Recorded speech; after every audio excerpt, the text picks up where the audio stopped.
Mike, do you have tips for getting bookings if you are not known yet? Yeah, if you're not known yet, there are two helpful strategies here. What you can do is think and create, of course, a appealing project or a theme which would be interesting for a festival or a venue. So let me give you an example here. My father was an opera singer, so I have a strong connection with opera as a jazz musician. You know, if you ask 100 jazz musicians about opera, 99 are out to lunch. You know, there's not so much connection there. But because I know this music and I love this music, I actually recorded 3 albums entitled Opera Meets Jazz.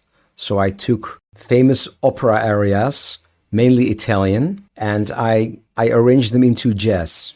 So what happened, and this is something I'd not realized before, I got many bookings because of the project. It's called Opera Meets Jazz.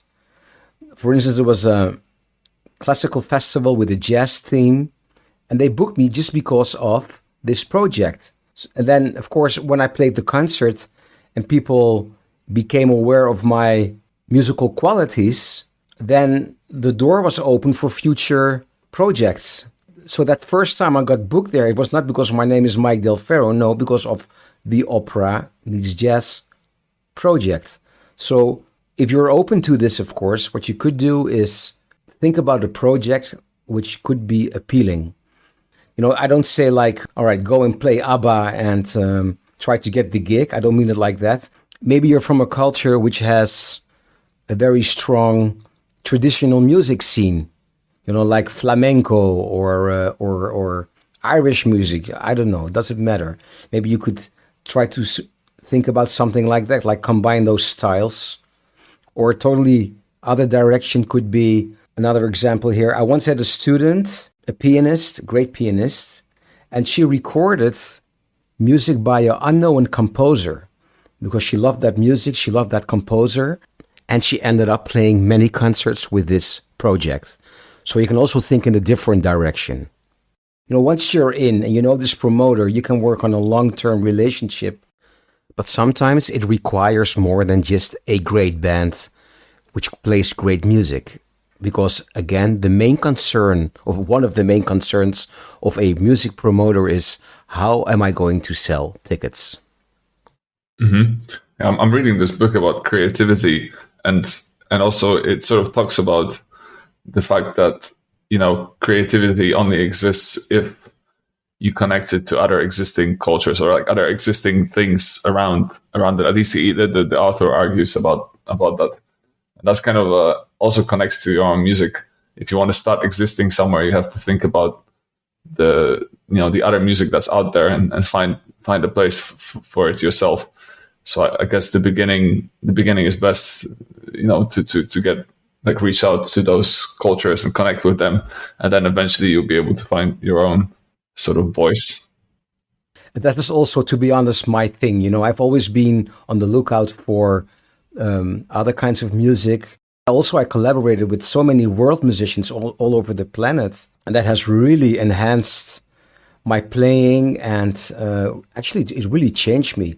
I personally love to do this, you know, rather than just to stick to one style. And yeah, it's wonderful to do this. Yeah, it's incredible. When I think about you've been to 117 countries, yeah, that's according to the website. But it's, yeah, I can only imagine what kind of experiences and you know, cultures you got to know there. So I guess, you know, you very much opened yourself to other people's you know, styles, and then you kind of, you know, you connected through there at the beginning, and then, you know, then you managed to build your own thing.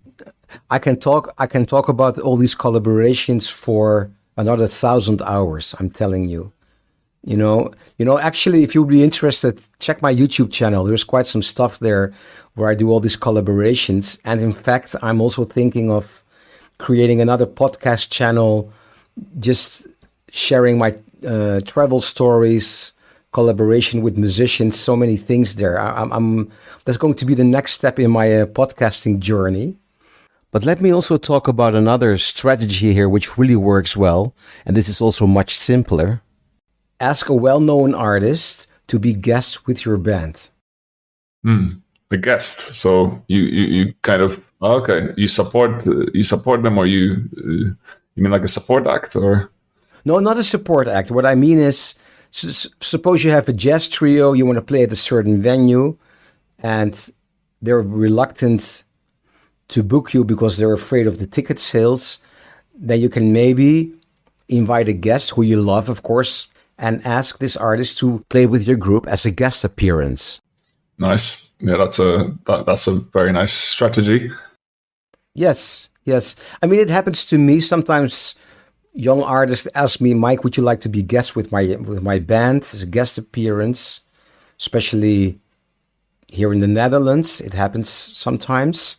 And if I like the music, then I'll do it. You know, it's nice to help out because I know how hard it is to start a band. You know, to start your career, to get things going if you're at the start of your career. So it's nice to help someone out. And if I like the music, I'm more than happy to do this.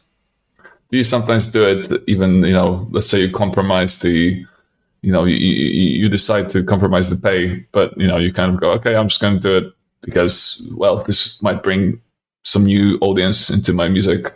And then, that can help me with bookings. Do you kind of, you consider all of those things? If a unknown artist or an unknown group would ask me for a guest appearance, I know there probably won't be a lot of money to play with. So then I would be flexible. Mm-hmm. So you got to balance it out as you go. Yes. The most difficult thing about talking about money in the music business is that every situation is different. You never know. You never really know what to ask, how much. It's a very difficult subject because it's so unclear every time. But of course, I will talk a lot about money in upcoming episodes, so stay tuned.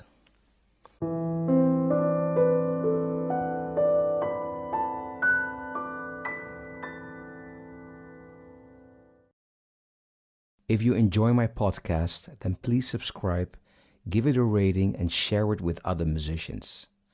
I also host another podcast, the Mike Del Ferro podcast, with travel stories, interviews with wonderful people, and more. You will find it on Spotify and all other podcast platforms or via my website, mikedelferro.com.